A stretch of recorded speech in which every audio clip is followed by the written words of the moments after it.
Every bag of fertilizer you have ever bought is designed to run out. Every bottle, every pellet, every granule. You buy it in April, and it is gone by August. In October, you are back at the garden center, swiping your card again.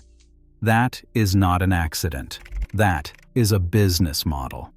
But 2,000 years ago, a farming civilization in the Amazon did something that breaks that entire model. They buried charcoal mixed with bone and food scraps into some of the worst soil on the planet. And that soil is still the most fertile earth in the Western Hemisphere today. No one has fertilized it in 2,000 years. It does not need it. The question nobody in the fertilizer industry wants you to ask is why? Here's one thing that makes this hard to ignore. The Amazon rainforest looks lush and alive from above, but the actual soil underneath most of that forest is terrible. It is called oxysol. It is acidic, nutrient-starved, and bright red or yellow because it contains almost no organic carbon. When you slash and burn a section of Amazon jungle to farm it, you get maybe 2 or 3 seasons of decent crops. Then, the soil is done. The thin layer of nutrients that the forest recycled through its own leaf litter is gone. Washed out by tropical rain, burned off by equatorial sun. This is why slash and burn agriculture moves. The farmers do not want to keep cutting new forest. They have to, because the soil they just used is dead. But scattered across that same basin, in patches ranging from half a hectare to 360 hectares, there are islands of jet-black earth so dark and so rich that local farmers have fought over them for generations. They call it Terra Preta do Indio, black earth of the Indians. This soil has 3 times more organic matter than the red clay surrounding it. It holds up to 70 times more carbon. It contains levels of nitrogen, phosphorus, and calcium that should not exist in the tropics. And here is the detail that stopped researchers in their tracks. It regenerates. Locals near the city of Manaus have been digging up terra preta and selling it as potting soil for decades. They take 1 meter off the top, and within about 20 years, it grows back. No soil on Earth does that without human intervention. Except this soil does it without any living human touching it at all. In 1542, a Spanish conquistador named Francisco de Orellana became the first European to navigate the full length of the Amazon River. His chronicler, a Dominican friar named Gaspar de Carvajal, described something that historians dismissed as fantasy for the next 400 years. He wrote about dense, thriving cities lining the riverbanks, organized civilizations with roads and agriculture stretching for hundreds of kilometers. Population estimates now suggest as many as 5 million people lived along the Amazon when Orellana arrived. Within decades, European diseases, primarily smallpox, wiped out an estimated 90% of them. The civilizations collapsed. The jungle reclaimed the cities. And for centuries, Western explorers saw nothing but empty forest and concluded that the Amazon had always been a wilderness. They were wrong. The evidence was under their feet the entire time. Those millions of people had been farming the worst soil on Earth and turning it into the best. And the method they used was so effective that it outlasted their entire civilization by 2,000 years. Here is what they did, and this is where it matters for your garden. They did not burn and abandon.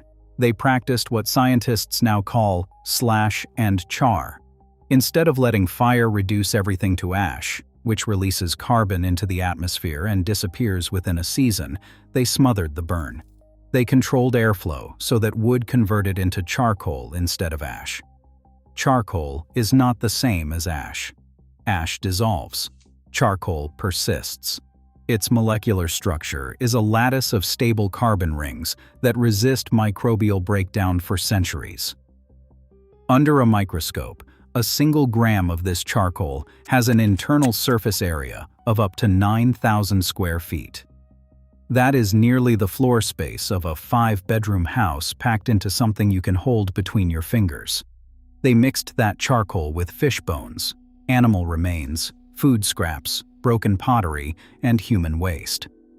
The bones provided phosphorus and calcium. The organic waste fed microbial colonies. The pottery shards created air pockets and drainage channels. And the charcoal did something no other soil amendment in history has ever done. It held all of it in place, permanently. Those microscopic pores trapped nutrients and water the way a sponge holds liquid, except this sponge does not decompose. It does not wash away. It does not need replacing. Radiocarbon dating of charcoal fragments in Terra Preta sites has returned ages of up to 7,000 years. That charcoal is still holding nutrients, still hosting microbes, still feeding plants. A Dutch soil scientist named Wim Sombroek dedicated his entire career to understanding why. He first encountered Terra Preta in the 1950s while conducting soil surveys in the Brazilian Amazon, and he spent the rest of his life trying to convince the world that this soil could be recreated. His 1966 book, Amazon Soils, brought Terra Preta to global attention for the first time. He became known as the godfather of Terra Preta. Before his death in 2003, he launched the Terra Preta Nova project, an international effort to replicate this ancient soil using modern biochar. His work inspired Cornell professor Johannes Lehmann, who demonstrated that biochar-amended soil can triple crop yields on degraded land while sequestering carbon for centuries. But here is the part that most people get wrong, and this single mistake has caused more failed biochar experiments than any other factor. Fresh charcoal straight from a fire pit is chemically hungry. Its massive internal surface area is empty. Every one of those microscopic pores is waiting to be filled. If you bury uncharged biochar directly into garden soil, it will strip nutrients out of the surrounding earth like a vacuum. Your plants will yellow, and your yields will drop.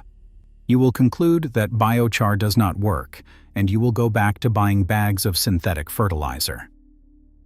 The ancient Amazonians never made this mistake because they never applied charcoal alone. They composted it first with nutrient-rich organic material. The modern equivalent is simple. Crush your charcoal to roughly gravel-sized pieces. Soak it for at least 48 hours in compost tea, worm castings dissolved in water, diluted fish emulsion, or diluted urine at a ratio of 1 part urine to 10 parts water. This loads those billions of microscopic pores with nutrients and beneficial microbes before the charcoal ever touches your soil. The biochar enters the ground, giving, not taking. Mix that charged biochar into your compost at about 10 to 15% by volume. Work it into the top 4 to 6 inches of your garden bed. That is it. One application. You will never need to reapply it. That charcoal will still be in your soil 100 years from now, still holding water, still retaining nutrients, still hosting microbial colonies, still doing the work that a $200 billion fertilizer industry would prefer you pay for every single spring. And in 2023, a study published in Science Advances confirmed something extraordinary. Researchers working with the Kwikuro people of the Upper Xingu River documented that this indigenous community is still creating terra preta today using methods passed down through generations. The soil in their village centers contained more than double the organic carbon of surrounding land. The knowledge never died. It was just ignored by the people who could not profit from it. One gardener on a permaculture forum put it best. He said his goal with biochar was to make his soil so dark, so organic, and so stable that archaeologists dig it up thousands of years from now and argue about its origin. That is not fantasy. That is literally what happened in the Amazon. The civilizations vanished. The soil they built is still feeding the jungle above it 2,000 years later. A bag of synthetic fertilizer costs you money every season and leaves your soil weaker each year. A single batch of charged biochar costs almost nothing, persists for centuries, and actually makes your soil more fertile over time. The ancient Amazonians proved it. Modern science has confirmed it. The method is documented, replicable, and available to anyone with a fire pit and a compost pile. If this changed how you think about what sits underneath your garden, share this video with someone who grows things. The best way to rebuild soil that feeds itself is to spread the knowledge that makes it possible. If you learned something from this, go ahead and subscribe to the channel for more documentaries like this. There is a lot more buried out there waiting to be found.